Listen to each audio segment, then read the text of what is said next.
तो हेलो दोस्तों, कैसे आप लोग। मैं अजीत कुमार गुप्ता स्वागत करता हूं आप सभी का आपके अपने YouTube channel Ajit tour and guide में। मैं आज फिर आप लोगों के सामने आज की दूसरी क्लास, कल मैंने पढ़ाया था अरबों का आक्रमण और आज हम लोग दूसरी क्लास में पढ़ेंगे तुर्कों का आक्रमण। तो ठीक है, फिर चलिए क्लास को हम प्रारंभ करते हैं। तो आज की हमारी क्लास 2 है, क्लास 2। क्लास 2 में हम लोग क्या पढ़ेंगे? तुर्कों का आक्रमण। तुर्कों का आक्रमण।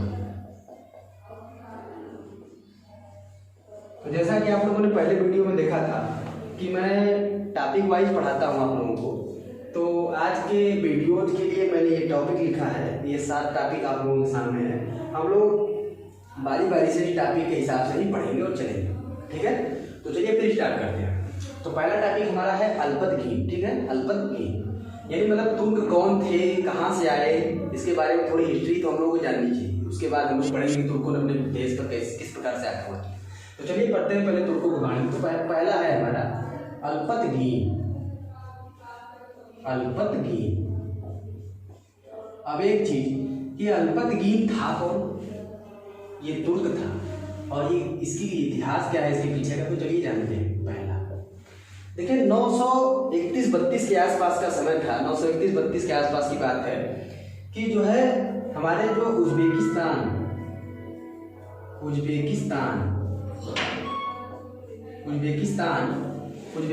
एक जगह है जहां पर ससानिद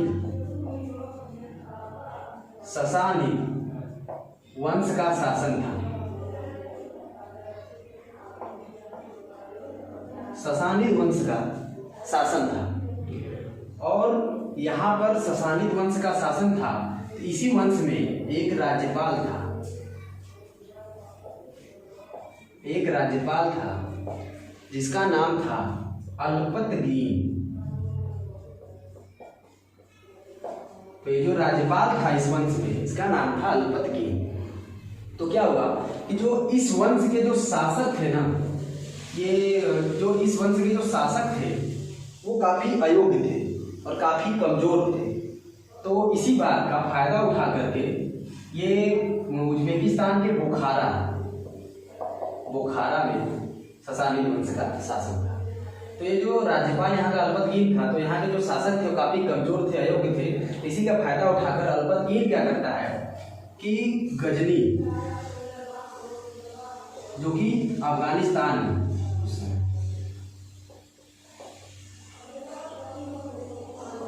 गजनी नामक स्थान को यह क्या करता है अल्पतगीन कि स्वतंत्र राष्ट्र घोषित कर देता है। स्वतंत्र राज्य घोषित कर देता है और गजनी साम्राज्य की नींव रखता है। गजनी साम्राज्य की नींव रखता है। ये बात कब की है? 932 ईस्वी AD, ठीक। 932 ईस्वी की बात है कि ये नींव रखता है, गजनी वंश का नींव रखता है। इसके पश्चात जब यह यहाँ पर गजनी वंश की स्थापना करता है तो काबुल में राजा जयपाल था। मतलब काबुल में जयपाल का शासन था, जो कि हिंदू शाही राजवंश का था।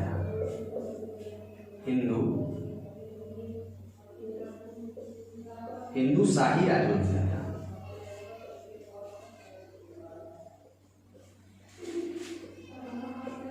ठीक, क्या था? ये जयपाल का शासन था और ये हिंदू शाही राजवंश का था।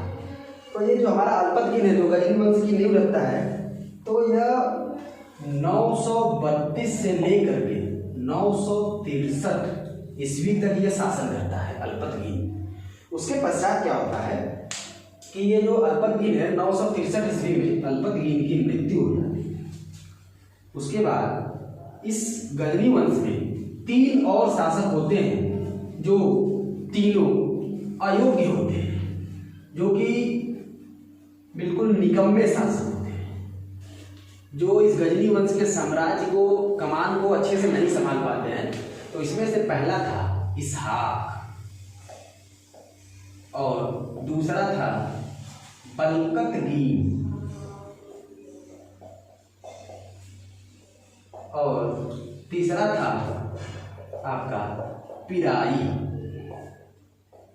तो ये जो तीनों शासक हैं ये तीनों अयोग्य थे। तो ये तीनों क्या करते हैं कि 963 से लेकर के 977 ईस्वी तक ये तीनों गजनी वंश पर शासन करते हैं। इसके पश्चात 977 ईस्वी में अब गजनी वंश का साम्राज्य सुबुक्तगीन बनेगा। सुबुक्तगीन बनेगा। तो जैसा कि आप लोगों ने देखा, हम लोगों ने अल्पतगीन के बारे में पढ़ लिया। अब हेडिंग डाल लीजिए सुबुक्तगीन। सुबुक्तगीन क्या करता है, ये 977 से लेकर के 998 ईस्वी तक क्या करता है, 997-98 ईस्वी तक यह शासन करता है सुबुक्तगीन। तो सुबुक्तगीन के बारे में कुछ जानते हैं। पहला क्या था कि यह अल्पतगीन का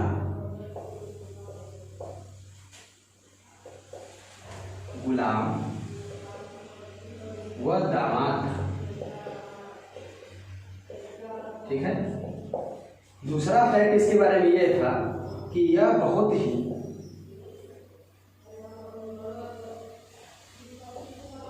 साहसी और बुद्धिमान था।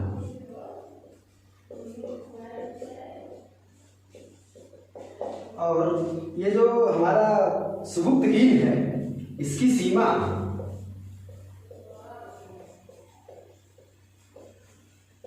काबुल से लगती थी।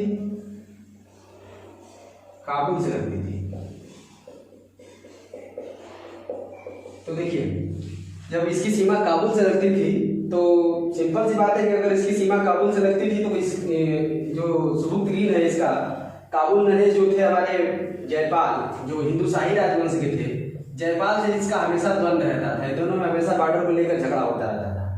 तो इसी वजह से इन दोनों के बीच सन 991 ईस्वी के आसपास, 991 ईस्वी में पेशावर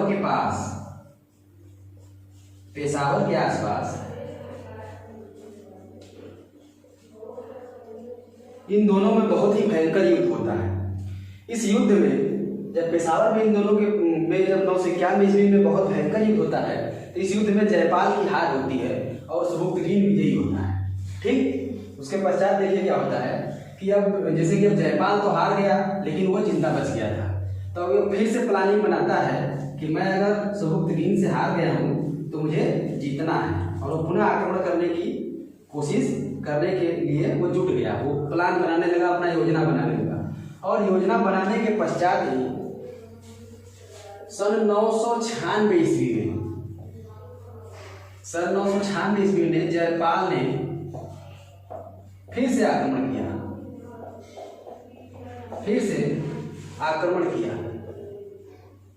जब ये फिर से आक्रमण किया तो जयपाल और सुबुक्तगीन के बीच फिर युद्ध हुआ, जिस युद्ध में जयपाल फिर से हार गया।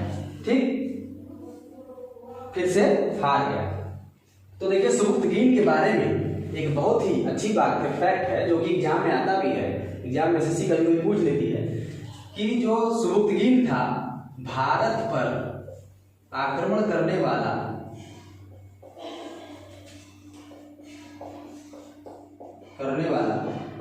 पहला तुर्क था जो कि आक्रमण में सफल हुआ। भारत पर आक्रमण करने वाला पहला तुर्क था। ठीक, एक चीज हो गया। अब क्या होता है कि अल्पतगीन की मृत्यु 998 ईस्वी में हो जाती है। इसकी मृत्यु हो जाती है, सुबुक्तगीन की मृत्यु इसकी हो जाती है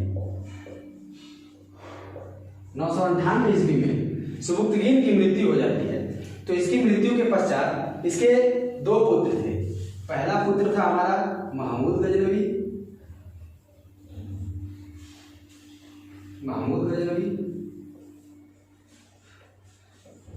और दूसरा पुत्र था इस्माइल।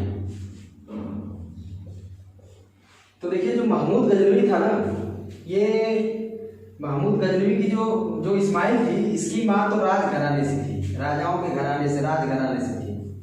इस्माइल की माँ। और जो महमूद गजनवी था इसकी माँ जुबलिस्तान की थी। और वो क्या थी, एक गुलाम थी। इसी वजह से महमूद गजनवी को महमूद ऑफ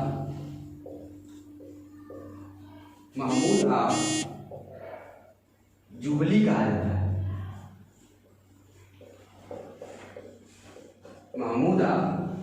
कहा जाता है। इसी वजह से महमूद गजनवी को। ठीक, तो अब देखिए इस्माइल की माँ राजघराने से थी, तो सबुक्तगीन क्या करता है कि इस्माइल को अपना उत्तराधिकारी घोषित कर देता है। देखिए कहानी बहुत अच्छी मोड़ देगी आगे चल के। क्या होता है कि जब इस्माइल को अपना उत्तराधिकारी घोषित करता है तो उस समय जो हमारा महमूद गजनवी था वह ईरान के नीसापुर में था।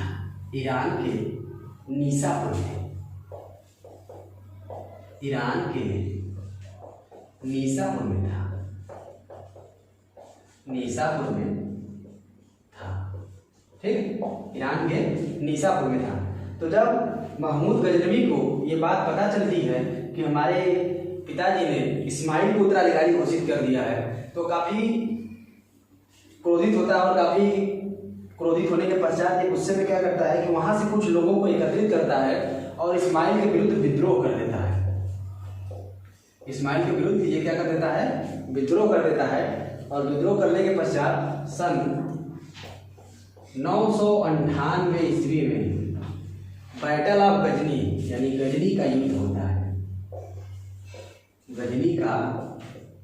होता है। अच्छा, 998 ईस्वी में गजनी का युद्ध होता है। किसके किसके बीच में होता है, महमूद गजनवी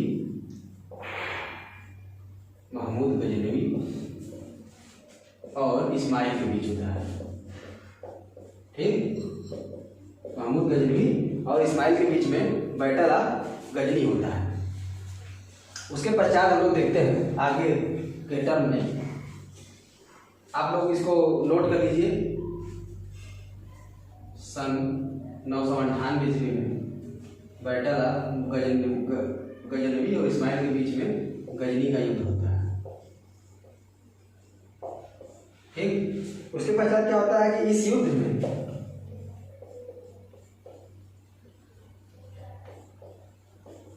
में महमूद गजनवी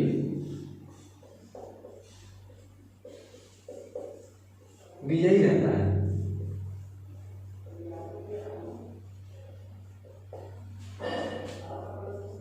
और इस्माइल की हार होती है और इस्माइल को यह मार देता है। ठीक, इस्माइल को यह मार देता है। अब देखिए आगे क्या होता है, नोट कर लीजिए, थोड़ा पानी पी लूँगा।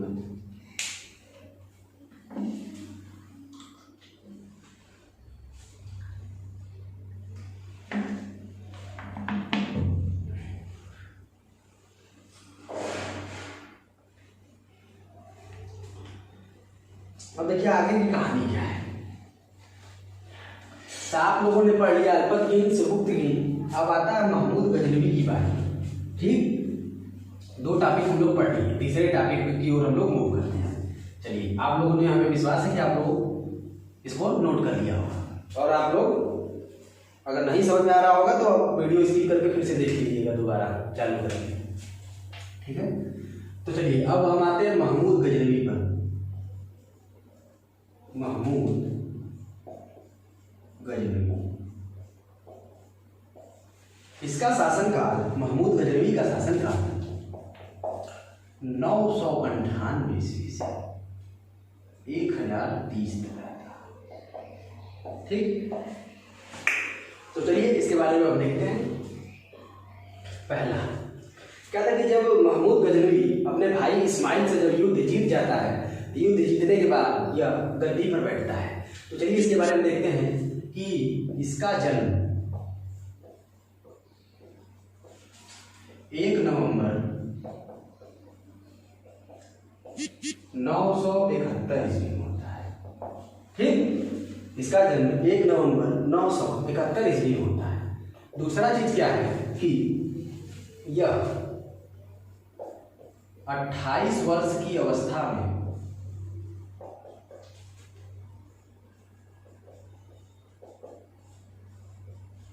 28 वर्ष की अवस्था में गजनी की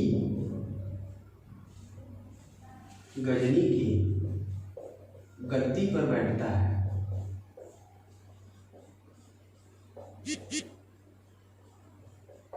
गजनी की गद्दी पर बैठता है। ठीक, चलिए आगे देखते हैं। जब ये गजनी की गद्दी पर 28 वर्ष की अवस्था में जब ये बैठता है 998 ईस्वी में, 28 वर्ष की अवस्था में गजनी की गद्दी पर बैठता है 998 ईस्वी। तो ये सबसे पहले गजनी के युद्ध में जब जीत जाता है और गद्दी पर बैठता है तो क्या करता है पहले कि बल्ख और खुरासान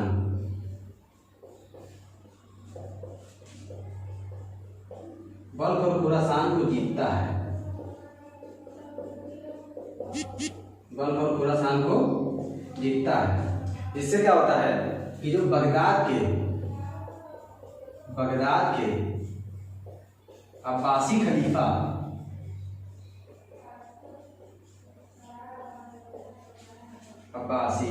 खलीफा होते हैं, अब्बासी खलीफा से सुल्तान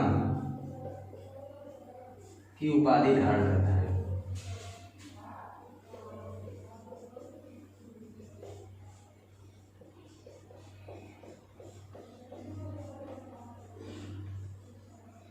अच्छा, ये अब्बासी खलीफा कौन है?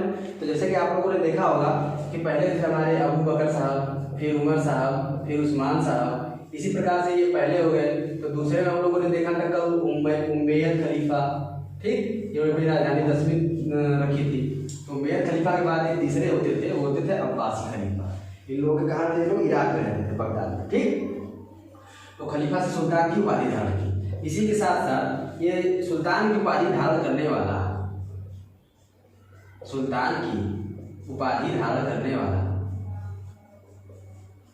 पहला शासक बना। मतलब सुल्तान की उपाधि धारण करने वाला पहला शासक कौन था? हमारा महमूद गजनवी था। ये मतलब सुल्तान की उपाधि सबसे पहले इसी ने धारण की थी। उसके बाद चलिए देखते हैं कि जब इसके पिता का शासन था,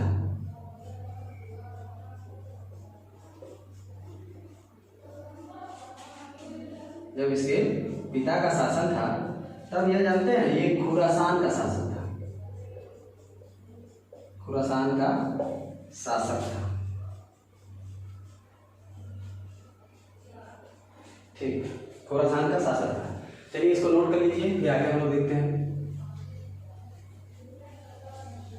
तो देखिए आगे की क्वांटिटी में क्या है कि ये जो हमारे महमूद गजनवी थे, इन्हें बगदाद के खलीफा, जो बगदाद के खलीफा है अल आदिल मिल्लाह करके नाम था उनका, इन्हें दो उपाधियां दी। अल आदिल मिल्लाह जो बगदाद के खलीफा थे, इन्होंने इसको दो उपाधि। पहली उपाधि दी थी यामिन उद्दौला की, और दूसरी उपाधि दी थी यामिन उल मिलाह। गर्मी काफ़ी ज़्यादा है तो पसीना बहुत ज़्यादा हो रहा है, तो यामिन उल मिलाह की जो है उपाधि दी थी बगदाद के खलीफा ने। ठीक है, इसको आप लोग नोट करिए।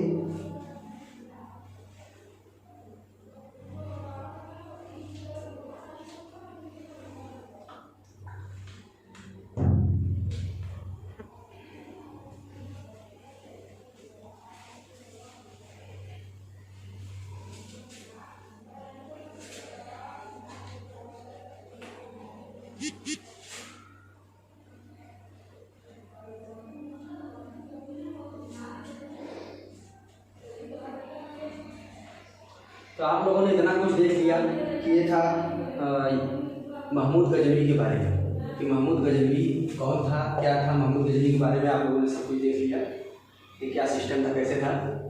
अब देख लेते हैं कि अब महमूद गजनवी क्या करेगा कि अब ये भारत पर आक्रमण करेगा, क्योंकि इसका उद्देश्य था धन लूटना, अपने राज्य का विस्तार करना, उद्देश्य इसका बिल्कुल नहीं है, धन लूटना चाहता। अब ये क्या करेगा, भारत पर आक्रमण करेगा, ठीक है, भारत पर आक्रमण करेगा और धन लूटने की कोशिश करेगा। भारत पर 17 बार आक्रमण करेगा। किस प्रकार से करेगा, कैसे करेगा, चलिए हम आगे हम लोग इसको देखते हैं। ठीक, आगे देखते हैं। तो आगे के चरण में यहाँ पर भारत से पूर्व, इसे इसके आक्रमण से पूर्व भारत की स्थितियाँ क्या थी। तो भारत की स्थितियों में हम लोग पहले देख लेते हैं कि राजनीतिक स्थिति क्या थी, राजनीतिक स्थिति क्या थी, दूसरा धार्मिक स्थिति क्या थी, तीसरा सामाजिक स्थिति क्या थी, चौथा आर्थिक स्थिति क्या थी।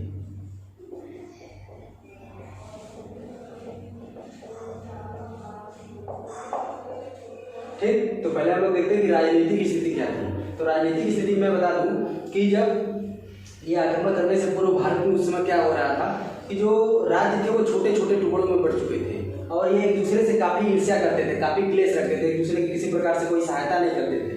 तो काफ़ी छोटे छोटे टुकड़ों में बढ़ चुके थे और काफ़ी कमजोर हो गए थे। धार्मिक स्थिति क्या थी कि उस समय धर्म में भारत में सबसे बड़ा दर्जा दिया गया था हमारे ब्राह्मण लोग जो कि बिल्कुल कर मुक्त थे और जो ये करते थे वही सबको मानना पड़ता था। आगे सामाजिक स्थितियाँ ये थी कि हमारा समाज 4 वर्गों में बढ़ चुका था, जिसमें हमारे ब्राह्मण, क्षत्रिय, वैश्य और शूद्र। ब्राह्मण, क्षत्रिय, वैश्य और शूद्र 4 वर्गों में बढ़ चुका था हमारा समाज। काफ़ी एक दूसरे से ये समाज हमारा धार्मिक रूप से और सामाजिक रूप से भी बढ़ चुका था, जिससे हमारा बहुत देश कमजोर हो गया था। और आर्थिक रूप से जो हमारे ब्राह्मण लोग थे, जो बड़े व्यक्ति थे, कुछ अमीर थे और कुछ जो हमारे गरीब थे वो गरीब थे कुछ।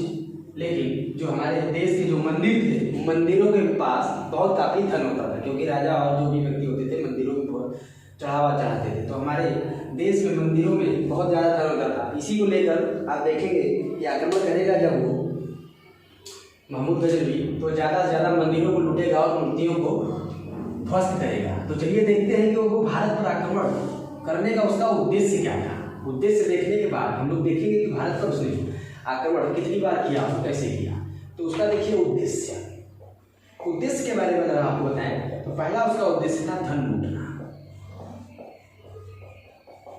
अब धन लूटना, तो धन इंडिया में सबसे ज़्यादा कहाँ होते थे? मंदिरों में। तो मंदिरों को लूटता था और मूर्तियों को तोड़ देता था, इसलिए उसको हम लोग क्या कहते थे? इसलिए उसको मूर्ति भंजक कहा जाता है।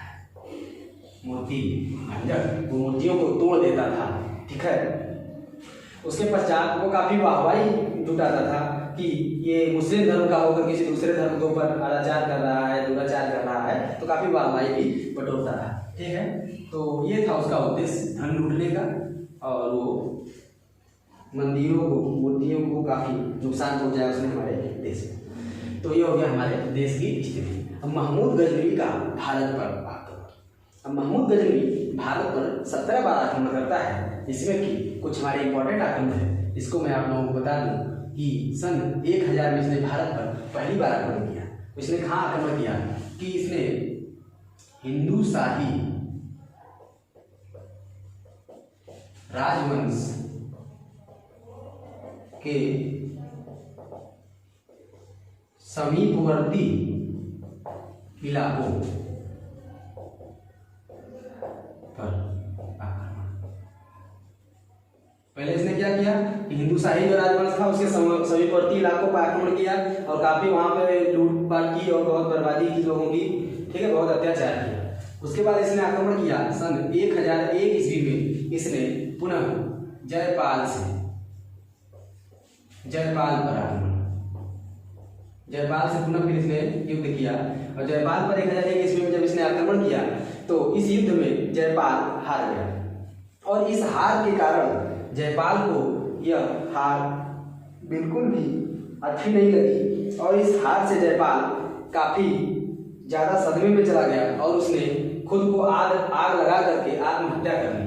इसे वे हिंद का युद्ध भी कहते हैं, वे हिंद का प्रथम युद्ध भी कहते हैं। इसे वे हिंद का प्रथम युद्ध भी कहते हैं, जिसमें जयपाल पर आक्रमण कर दिया इसने और जयपाल को हरा दिया। इससे वो स्वर्ण को आग लगाकर उसने आत्महत्या कर ली जयपाल। जब जयपाल ने आत्महत्या कर ली तो उसके बाद वहाँ का राजा आनंदपाल बना, इसका पुत्र आनंदपाल बना इसका पुत्र। और उसके बाद इसने आक्रमण किया 1004 में। 1004 में इसने घोटिया पर आक्रमण किया। एक प्रकार की जनजाति थी जिन्होंने जयपाल की सहायता की थी जब ये युद्ध कर रहा था महमूद गजनवी से। तो उसके पश्चात इनको भार भी बोला जाता था। तो इन्होंने उसकी सहायता की थी। तो जयपाल की सहायता घोटिया जनजातियों ने, भार जनजातियों ने की थी। तो महमूद गजनवी ने कहा कि जब तुमने उसका साथ दिया तुम भी मेरे दुश्मन हो। 3 लोगों के ऊपर भी इसने 1004 में आक्रमण किया। सन 1005 ईस्वी में सबसे महत्वपूर्ण आक्रमण इसका था मुल्तान पर इसने आक्रमण किया और वहाँ के राजा फतेह दाऊद के विरुद्ध, ठीक, वहाँ के राजा फतेह दाऊद के विरुद्ध मुल्तान पर इसने 1005 ईस्वी में आक्रमण किया। इसी आक्रमण के दौरान ये जो राजा आनंदपाल है यह आकर के फतेह दाऊद का साथ देता है और इसे युद्ध करता है, जिसमें कि महमूद गजनवी आनंदपाल को हरा देता है और इसके जगह इसके बेटे सुखपाल को हिंदू शाही राजवंश का राजा घोषित कर देता है। और ये सुखपाल क्या करता है कि अपना धर्म परिवर्तन करके अपना नाम नौशाह रख लेता है, ठीक, इस्लाम धर्म को ये अपना लेता है। बाद में जब महमूद गजनवी चला जाएगा तो सुखपाल फिर से अपने इस्लाम धर्म को छोड़ देगा। तो फिर महमूद गजनवी के ऊपर आक्रमण करता है बाद में, ठीक। तो ये इसका हो गया 1 2 3 4 आक्रमण। अब आगे देखते हैं हम लोग इसके कौन कौन से आक्रमण थे। तो आप लोग इसको नोट कर लीजिए, ठीक। 1005 हो गया। अब आगे देखेंगे हम लोग बहुत ही सबसे ज़्यादा इम्पोर्टेंट आक्रमणों में से एक इसका आक्रमण था 1008 ईस्वी वाला। 1008 ईस्वी में इसने युद्ध किया था आनंदपाल प्लस अन्य राजा प्लस खोखर जनजाति।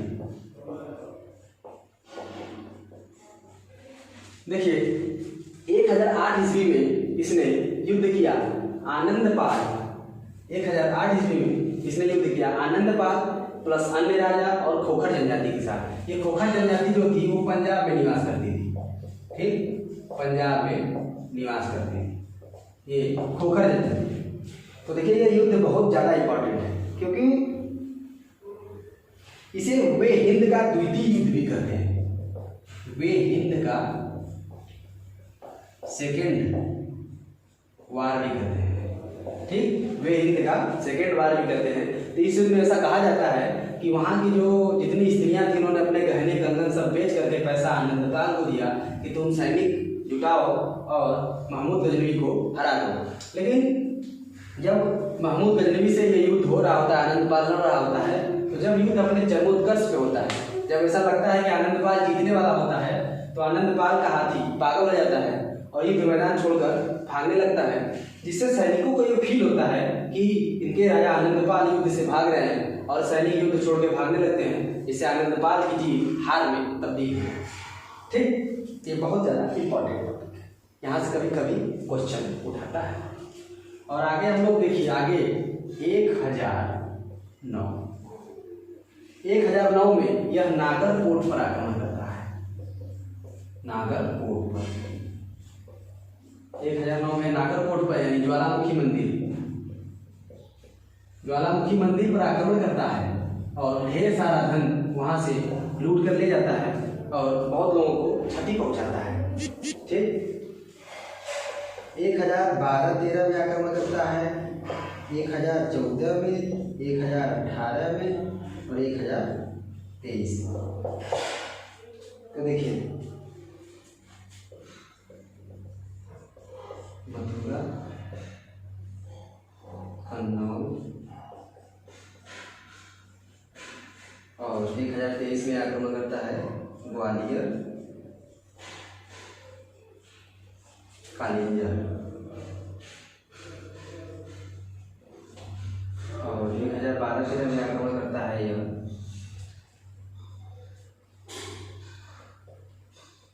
तो देखिए ये इसका एक आक्रमण है। तो ये क्या करता है कि 1014 ईस्वी में और 1012-13 में आक्रमण करता है थानेश्वर पर। ठीक, 1012-13 में थानेश्वर पर आक्रमण करता है और थानेश्वर पर आक्रमण करने के पश्चात एक बहुत ज़्यादा इंपॉर्टेंट टॉपिक यहाँ से है, ये चक्र स्वामिनी की मूर्ति वहाँ पे होती है, उस मूर्ति को वहाँ से लूट कर ये ले जाकर गजनी के संग्रहालय में रखवाता है। ठीक, और ये 1014 ईस्वी में मथुरा पर आक्रमण करता है और 1018 में कन्नौज के राजा विद्याधर के खिलाफ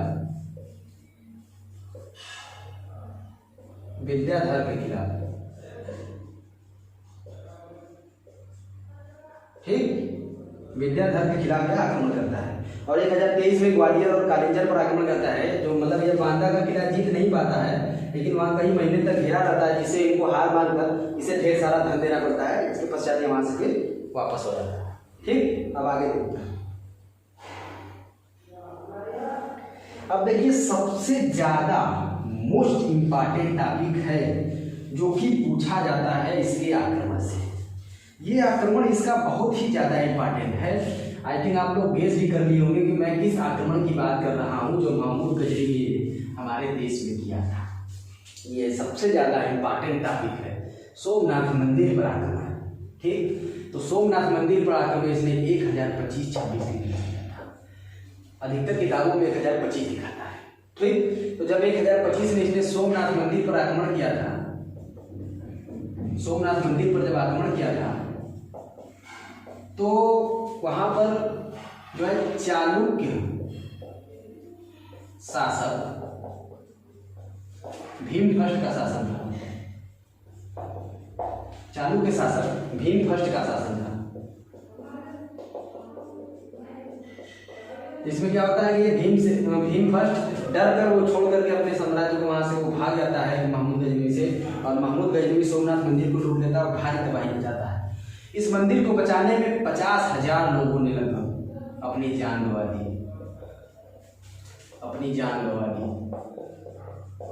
और पता है सबसे मोस्ट टॉपिक ये है कि इसने जितना भी लूटा था उसमें सबसे ज्यादा इसने सोमनाथ मंदिर से लूटा।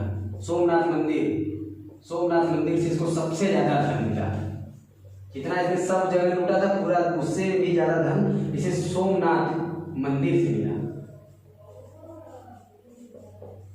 कहा जाता है कि लगभग 20 लाख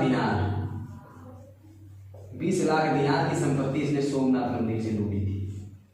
ठीक, जब ये लूट करके सोमनाथ मंदिर को जा रहा था तो रास्ते में इसके ऊपर जाटों ने आक्रमण कर लिया और इसका कुछ धन लूट लिया, जिससे बदला लेने के लिए इसने अपना आखिरी आक्रमण 1027 ईस्वी में किया। 1027 ईस्वी में जाटों पर इसका आखिरी अभियान था।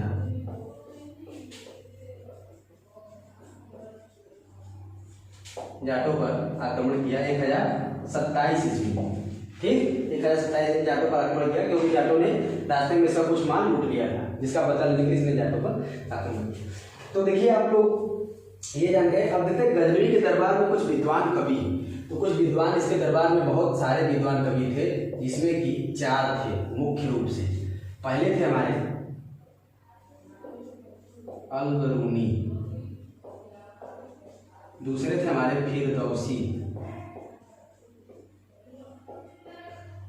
और तीसरे थे हमारे कुतुबी, और चौथे थे फारूकी। ये 4 विद्वान कवि थे इसके दरबार में। इनका ये जो फिरदौसी था, इनकी एक इन लोगों की बहुत ही फेमस रचना है जो हर जगह पूछती है, हर एक एग्जाम में पूछती है। अल-बरूनी की रचना थी किताब-उल-हिंद। मैं जो पढ़ा रहा हूँ सभी चीज का वर्णन इस किताब-उल-हिंद में मिलता है।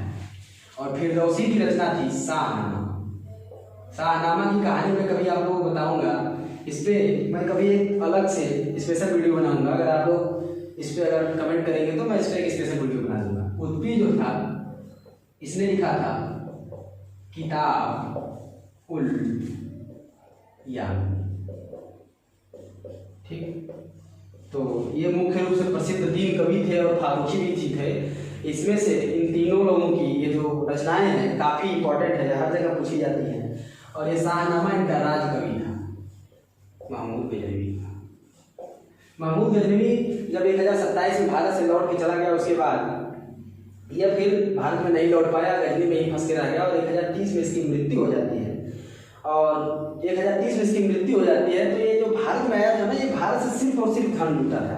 इसने जमीन या जायदाद के हिसाब से अगर लैंड को अगर कब्जा करना अगर बताया जाता है, पंजाब में सिर्फ बस पंजाब को इसने हथियाया था, बाकी सभी जगहों को ये आक्रमण करता था, वहाँ जीतता था और अपने किसी भी कठपुतली राजा को बैठा देता था और वहाँ से धन लूटता था। ठीक है, तो ये इसका कार्य था। और महमूद गजनवी के दरबार में कुछ कवि विद्वान के बारे में मैंने बताई दिया। अब कुछ महत्वपूर्ण टॉपिक देख लेते हैं, कुछ महत्वपूर्ण टॉपिक को देखते हैं। सब इम्पॉर्टेंट फैक्ट के बारे में हम लोग देख लेते हैं, जो कि बहुत ज़्यादा इंपॉर्टेंट एक क्वेश्चन आप लोगों को मैं बताने जा रहा हूँ, जो बहुत ज़्यादा इंपॉर्टेंट है।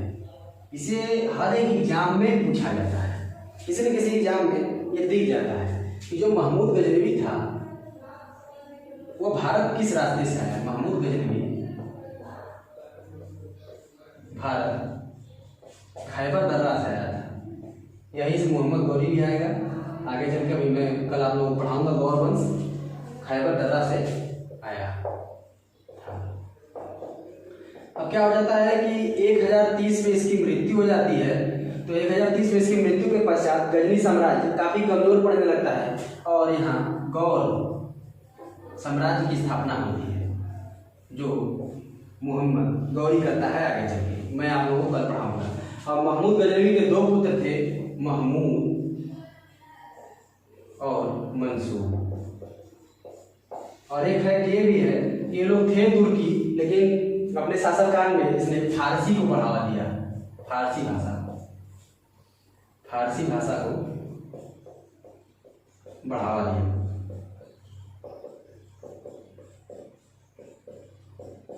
ठीक, तो ये इतना था आप लोगों के लिए, जो है इतना आप लोगों के लिए था, आप लोग इसको नोट कर लीजिए।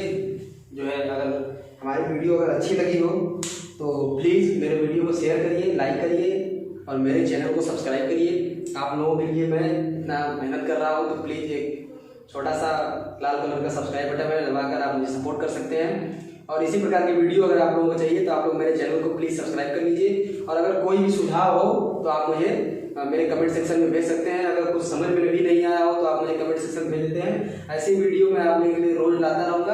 अब कल के क्लास में हम लोग पढ़ेंगे कि गौर साम्राज्य किस प्रकार से हमारा स्थापित होता है, मोहम्मद गौरी के बारे में।